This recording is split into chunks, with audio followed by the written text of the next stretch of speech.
Today, we shall listen to a story that exists in many versions and is whispered across households and has many versions. Many cultures claim this story as their own, while its true origin remains a mystery. Some say that this was a Chinese story, and some mention that the Panchatantra is the origin of this story, but that remains a mystery. The story by itself is too interesting. There are many ways how this is started, but we will begin with the simplest version. There was a towering cylindrical well that topped with a jagged rim, and the well almost seemed to touch the clouds. For the colony of frogs that lived in the bottom of the well, it almost seemed so. The rim of the well represented the great beyond, the land of sunlight and dragonflies that many spoke of, but none of the frogs knew about it. One day, a group of young frogs from the well decided that they had spent enough of their lives in the shadows of the water in the well. They announced a competition. The first frog to reach the top of the well would be crowned as the king of all the marshlands. A massive crowd of frogs gathered at the base to watch the others compete. As the competitors took their first leaps into the slippery walls, the crowd realized the problem. "It's too high," one of the elder frog croaked. "Look at the slime on the stones. This is not doable," another frog cried.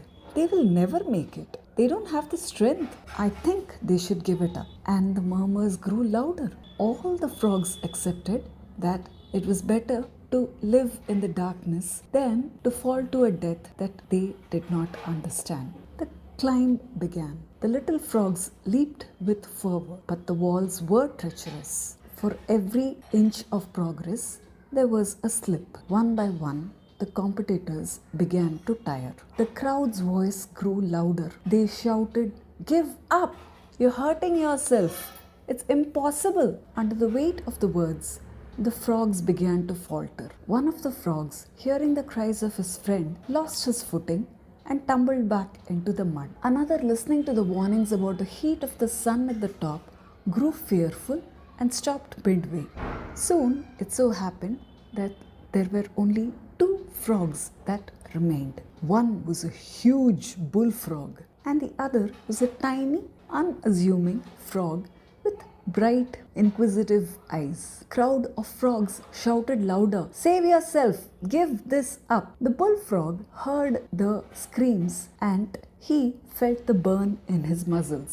He finally sighed and realized that he could not do it. He fell through the air and landed with a heavy splash on the pool below. The tiny frog, he did not look down. He did not even look at the crowd. Every time he slipped, he simply found a new grip. When the crowd yelled, he seemed to jump with more vigor. When they screamed that it was too dangerous, he climbed faster. The onlookers were baffled. Was the little frog mocking them? What was wrong with him? Finally, with one last leap, the tiny frog hooked over the rim of the well and he pulled himself up into the blinding gold of the afternoon sun. He had reached the top and he had found the light. Hours later, he had explored the wonders of the upper world and he hopped back into the well's edge to see his other friends. The colony of frogs around him now looked at him with awe. Instead of asking him about the outside meadow, they were more shocked about how the little frog had managed to do it. How did he do it? How did he find the strength when everyone told you that it couldn't be done? The tiny frog did not answer. That was when the tiny frog's mother came forward. "My son cannot hear you. He's been deaf since the day he was spawned." The realization hit the colony like a blow. The frog had not been brave. He had simply been unable to hear their doubt. Every time they had screamed that he would fall, he thought they were cheering him on.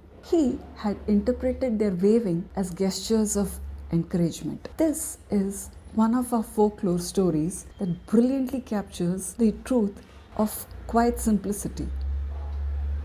In many versions, the frogs in the story are caught in a trap and how they come out of it. But the core of the story remains that in these situations, deafness is a gift. It remains that this story is as applicable to our lives as it was to the frog. There's no point in listening to people who have a habit of being negative or pessimistic. They steal your most wonderful dreams and wishes. And be mindful of the power of words, because everything you hear and read affects your action. So stay positive and go live the life of your dreams. I hope you enjoyed the story.